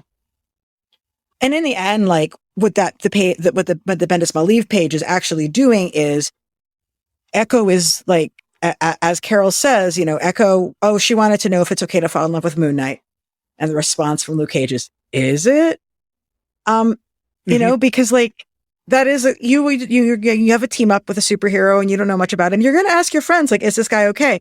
And all of this romantic subtext is all just stuff that Carol is sort of intuiting, which is all true and all there. But, it has that sort of soap opera beat to it, but it also has that specific kind of Bendis when he's trying to be funny dialogue rhythm to it. I think that's part of what I like about Bendis actually is, you can make fun of him for his use of back and forth dialogue, which to a certain extent is not what comics are for, but to a certain extent, comics are for anything. So go for it. And he does that well. It just get tired after a while, but like there was a good long run of me really quite enjoying it is my personal take on that. Sorry. Yeah. Anyway. I mean, I still enjoy it at times. Even if it's like, sometimes you're reading it and you're like, okay, this is the 5th page you've done this. We can maybe move things along a little bit, but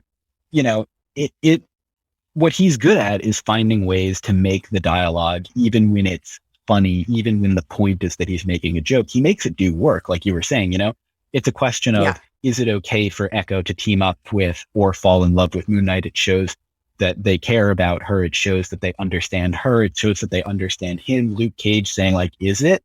Like that makes you question, like, is Moon Knight a safe person to be around? And that ultimately ends up like, these ultimately end up being really important questions and themes throughout the whole run. Like that's centrally important.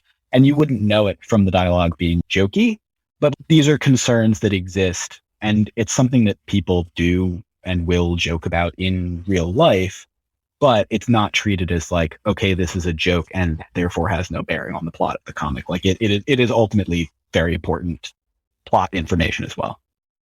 Speaking of some humor though, do you have any thoughts about the fact that in the Warren Ellis Declan Shelvey run, at one point Moon Knight fights Morris Day of Morris Day and the Time in an apartment building during a raid style rescue mission? Because I was slightly surprised right now. So I don't have any thoughts. Fair enough. Yes, Morris Day from Nouveau Funk group of the 80s and early 90s, Morris Day and the Time.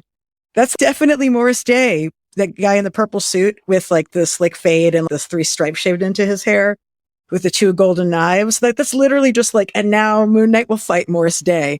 I also found out from someone just today, apparently Mark Spector is a big fan of Dazzler, which I did not know. Did you know this? I think of her music, heard about it somewhere. Yeah, I think I saw that in something or other. I mean, that's the kind of thing that happens a lot in comics where you learn that like Jessica Jones went to high school with Peter Parker and had a crush on him or something like that. So like those kinds of things I think are funny, and like enjoyable and help the universe feel more interconnected without like demanding that you read a million issues of something else to understand a joke. Yeah.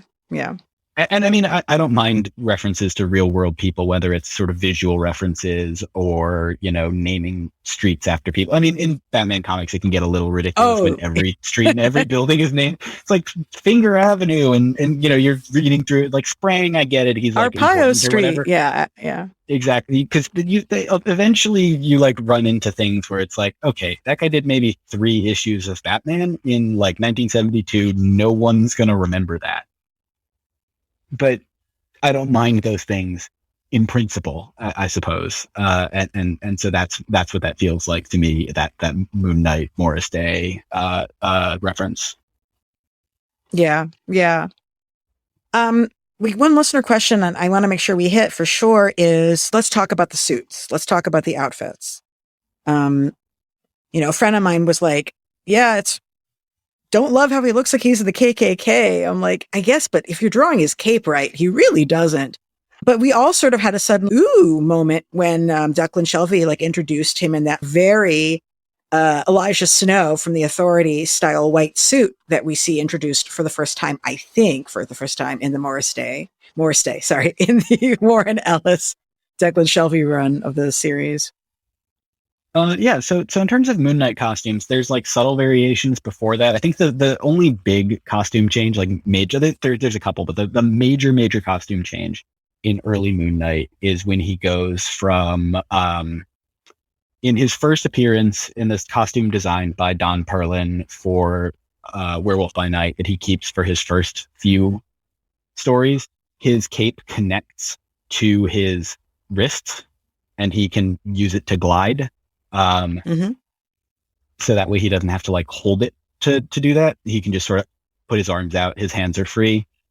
That was changed by Bill Sienkiewicz, actually. I think it showed up in the previous story drawn by Keith Pollard, but was, I think, Sienkiewicz's design.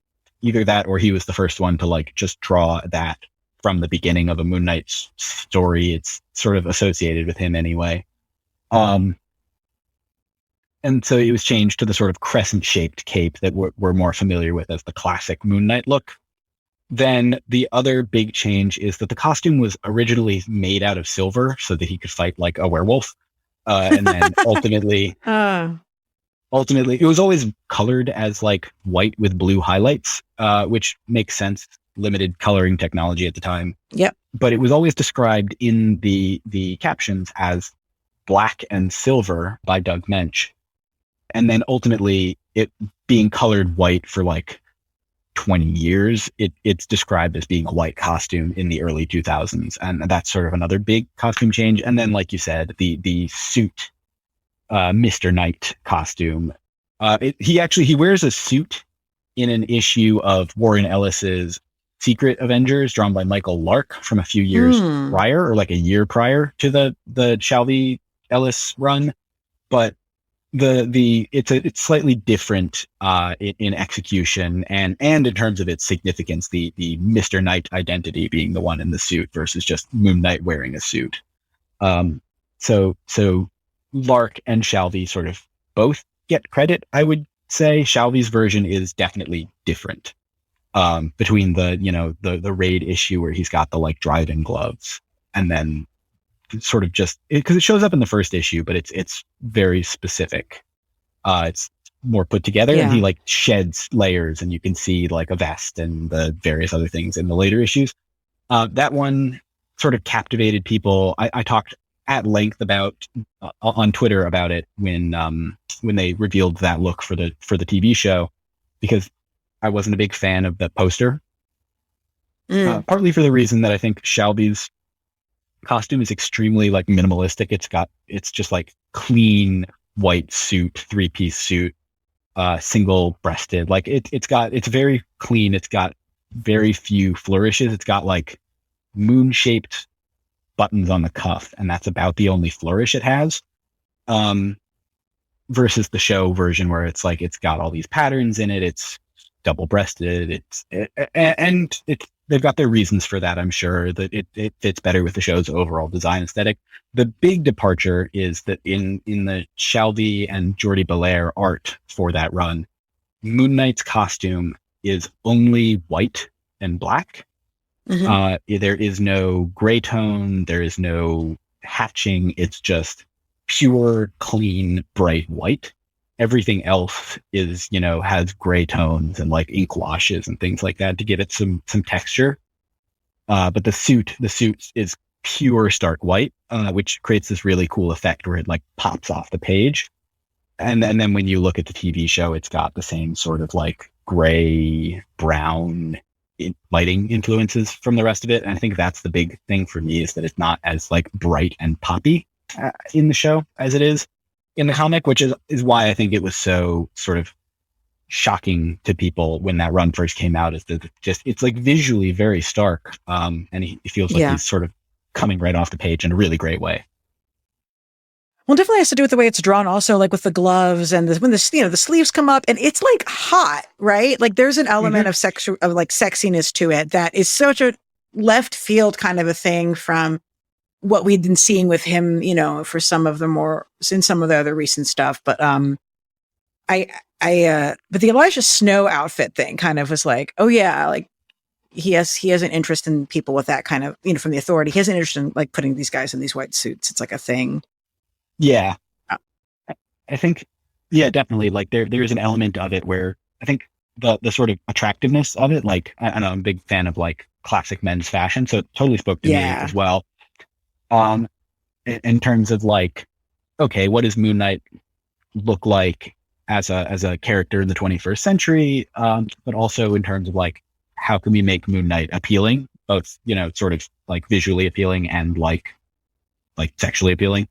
Yeah.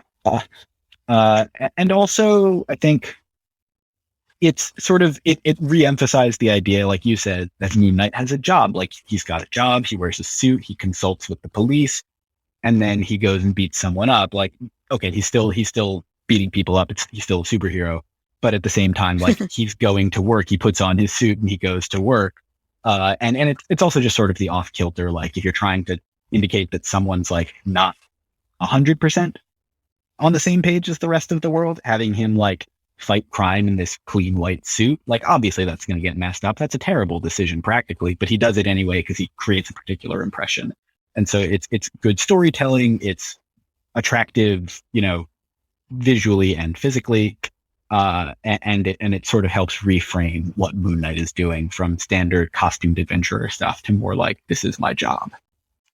Very cool. I think you nailed it. I have one other listener question I want to make sure we hit, which is, I'd love for someone to do a serious analysis of Jake Lockley's transformation from how he was viewed as a positive force for Moon Knight in Vengeance to his more villainous turn in recent years.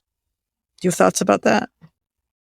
So, disclaimer here, I have not read the most of the early 2000s, the Houston, Benson, Hurwitz stuff, so I can't speak to Vengeance. I think is the Hurwitz run. I can't speak directly to that, but I think this is a really important question, so thank you for this one. Because Jake Lockley, like we were talking about earlier, like you said, is the Moon Knight who has friends. He's not, the most polished person. He is sort of rough around the edges. He's a New York cabbie. I don't know how many people are New Yorkers, but it makes sense that he's not, the same as Stephen Grant, because he lives a very different life than Stephen Grant. He's constantly driving around, sleeping in his cab. Like you're going to be a very different kind of person. He's more a man of the people in an important way. And he's got friends who rely on him and who he talks to and who trust him. And so I think Jake Lockley being a positive force is absolutely central to that interpretation of the character. And I guess I'm glad to hear that continued. But like, yeah, he's a little rough around the edges socially, potentially, but not necessarily a violent person inherently. That's, reserved more for Mark Spector, who was, a war criminal and a mercenary. Yeah. But like he's like, I think I'm a little bit behind in finishing the Bemis run, but it sounded like it was about to go in a direction where Lockley was like a killer or something. Well, this is, if you have read the Brian Wood run, which there's no reason to expect that anyone would have read that. It's not feel free to spoiler things by Brian Wood, especially from like, I don't know, a decade ago. Go ahead. Yeah, just if people are familiar with this, so Warren Ellis more or less did away with the Lockley, Grant, Spector, Moon Knight system and replaced it with like Mr. Knight, Moon Knight, Mark Spector, and the like Khonshu bone armor Moon Knight thing that he uses to fight the ghosts. So that's sort of a new, relatively recent reinterpretation that sort of puts that original set of identities out of the way. Wood in his first issue has Mr. Knight, and then Mr. Knight is like on the phone with Detective Flint, and he's like he needs to beat a bunch of people up, and so he switches to Lockley. He's got this really weird costume where he looks like half like a crash test dummy, and he's like really brutal and beats people up like in incredibly brutal ways, to the extent that like Flint, listening over the radio, is like horrified by what he's doing. But that identity is like labeled as Lockley.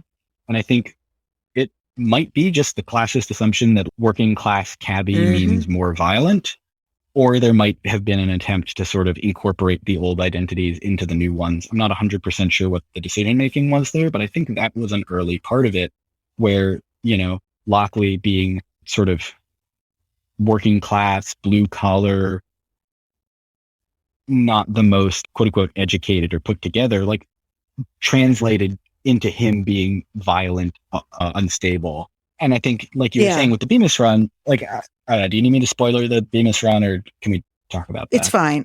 We were about to, let's just say, folks, from here on out, there'll be spoilers of something that might be more recent. Okay, go ahead.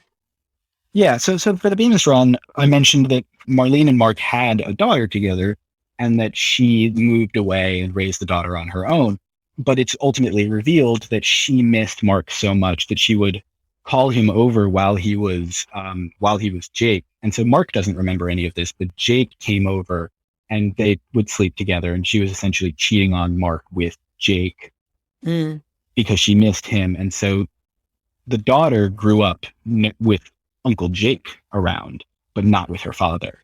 And so I think that's an interesting idea. It's got elements of like Fight Club 2 kind of stuff going on, which, is a fun direction to push Moon Knight, especially given that, we're in the 21st century post Fight Club world, like kind of an interesting idea. But I think that was the area, again, where Jake takes a more villainous turn and is sort of actively hostile to Mark and to this sort of push to become a better person in a way that he was sort of representative of the push to become a better person in the earlier stuff.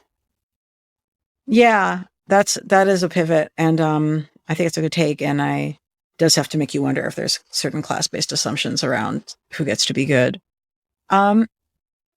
Is there anything that we have not covered that we should cover? I think there have been a couple questions about whether or not Moon Knight is a Batman. I think someone on Twitter asked us about this. You mentioned it as well. Mm-hmm. I mean, I don't know. This is the kind of thing where it can either be settled really quickly or we could take forever dragging out the specifics. But if you want to get into it, I'm happy to get into it. Yeah, sure. I feel like in some ways we've talked about the ways in which the character is different from Batman, but he is a Batman archetype. And I think that some of the things that have been done to make the character be more complex over the years are the things that have made him be more distinctive from Batman. I mean, there's even parallels between the Lockley persona and one of Bruce Wayne's personas, like Matches Malone in a way. Mm-hmm. But like Matches is not a good dude, and Jake Lockley for most of the time like is a good dude. I think that if you're going to look at superheroes as, I think Cerebrocast has, done a good job breaking this down in some ways. There being different kinds of superhero archetypes. Like Moon Knight is a Batman, but he's not just Marvel's Batman. So that's my thought. Yeah, I mean, that's absolutely, that's a sort of pretty common assessment, I think. And I think he's not Marvel's Batman. And I don't want to give people the impression that he's Marvel's Batman, but he does bear a lot of resemblance to Batman. And I think it's an archetype. Yeah, absolutely. And I think if we're talking about in terms of like subject matter of series, modern day Moon Knight comics have a lot more to do with modern day either Batwoman or Ragman comics, if we're really going to draw cross-company comparisons. Just because Batwoman also has a lot to do with sort of supernatural experiences, supernatural villains, just like Moon Knight does. And she's explicitly Jewish. I will die on the hill that Batman is Jewish canonically, but it's not an element of his character that's really written about very much, whereas it absolutely is with Batwoman. And so I think they have a lot to say to each other there. But then also Ragman, another character who sort of they have similar costumes. They have similar backstories, though some of that is writers of each copying the other at various points to make their stories more similar. But they're both Jewish. They both have supernatural influences and powers. They have supernatural enemies. So I think that's the more interesting comparison. But my most nerdy and my most probably controversial contribution to this conversation is that Moon Knight and Batman are only incidentally related. And it happens because they are both direct descendants of the Shadow. And what I mean by that is that Batman very obviously is influenced by the Shadow. The original Batman story was a straight up swipe from a Shadow pulp, the Case of the Chemical Syndicate, and Bill Finger had said as much. So that's sort of settled business. But in terms of, Batman originally used guns just like the Shadow, that's where a lot of the Batman Orientalism comes from, because it's all present in the Shadow. And Moon Knight came from the sort of second great wave of Orientalism in comics, heralded by Doug Mensch doing stuff like Master of Kung Fu. And so he's got a lot to do with the Shadow in that regard, too. In terms of the multiple identities, the Shadow maintained multiple alter egos and disguises that he would don.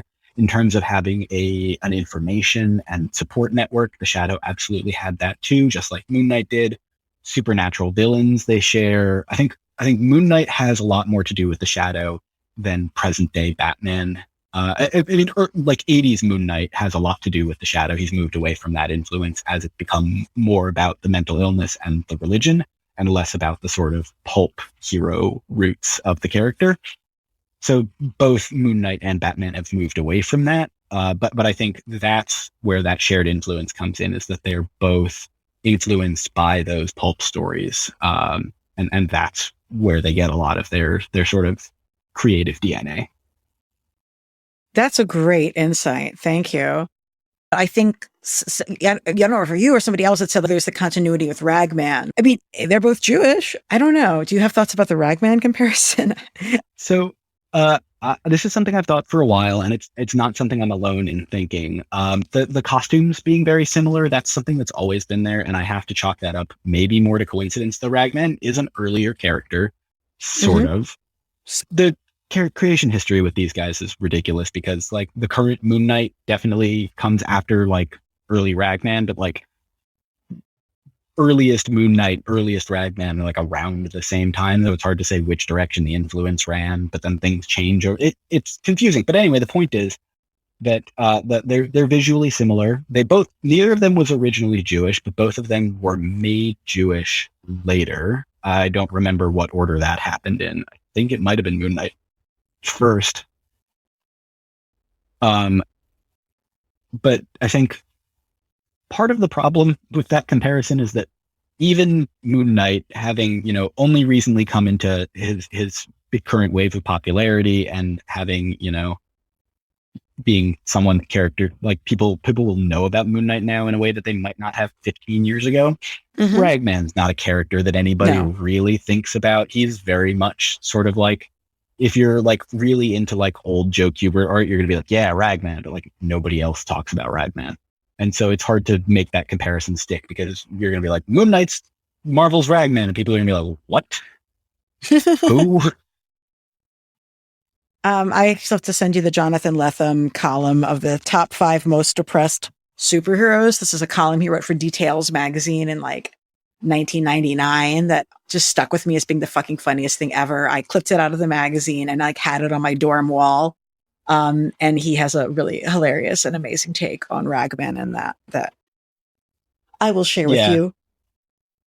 Wait, have I sent it to you? No, you haven't sent it to me. Okay.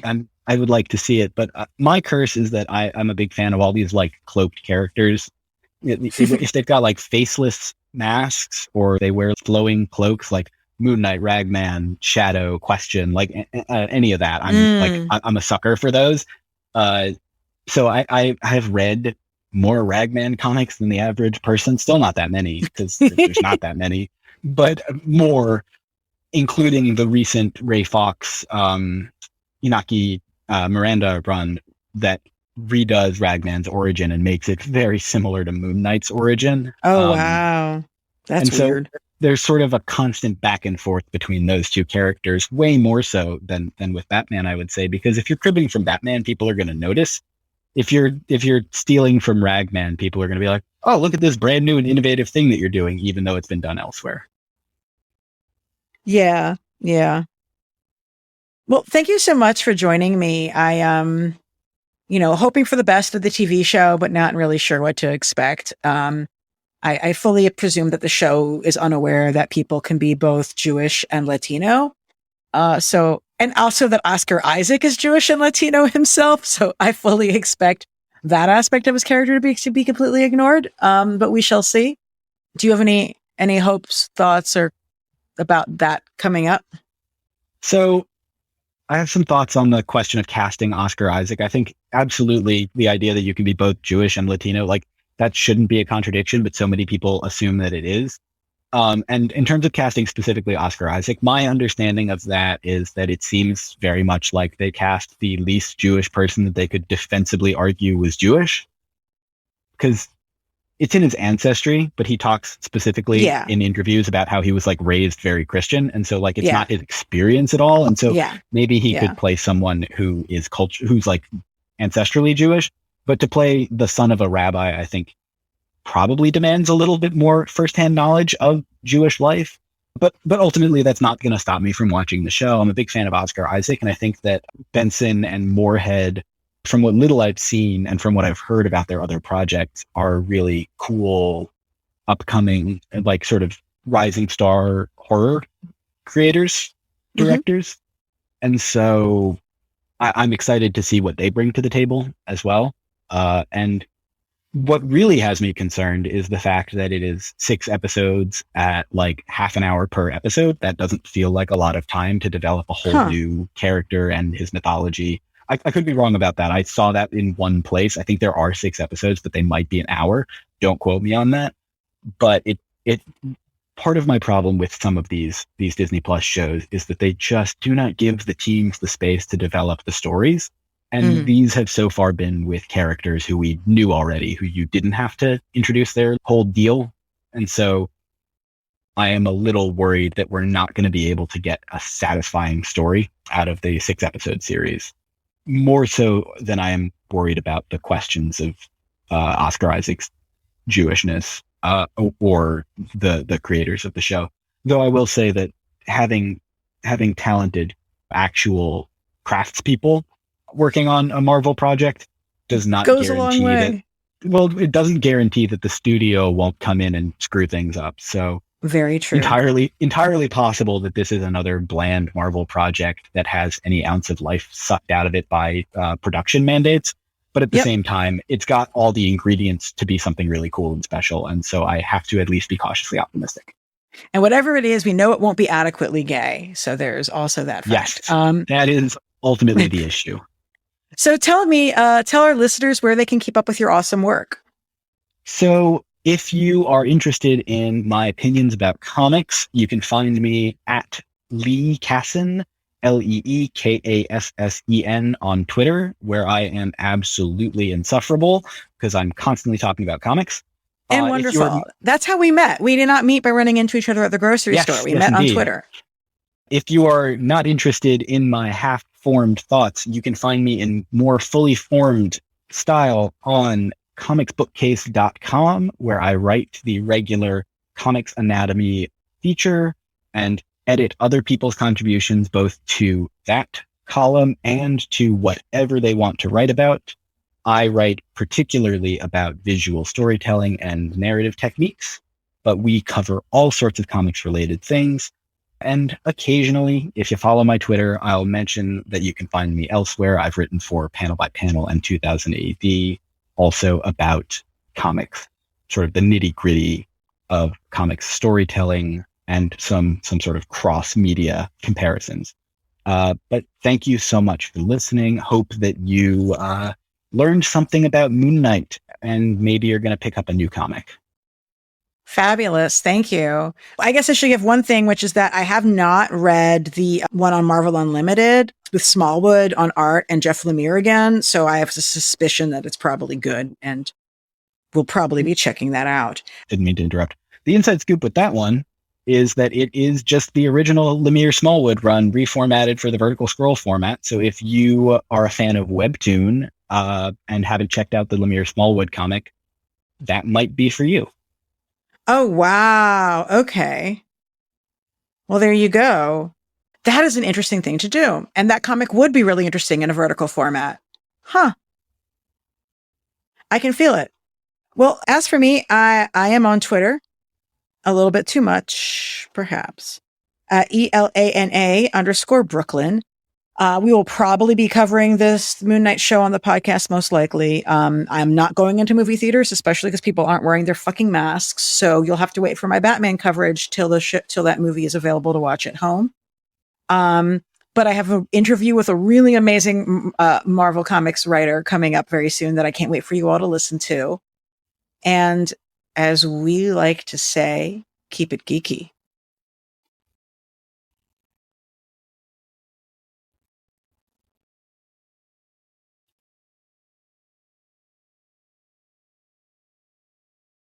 Hey, thanks for watching the previous video from Graphic Policy Television. Just by watching, you help support our site. Thank you so much. Now, if you're watching these videos, you probably care about geeky things like movies, television, comic books, toys, games, video games, you name it. You can go and subscribe right now to our YouTube channel to stay in touch and catch all the new videos, or check out our website at graphicpolicy.com. There's a nice link on this end of the video. But as always, thank you for watching. Keep on rocking and keep it geeky.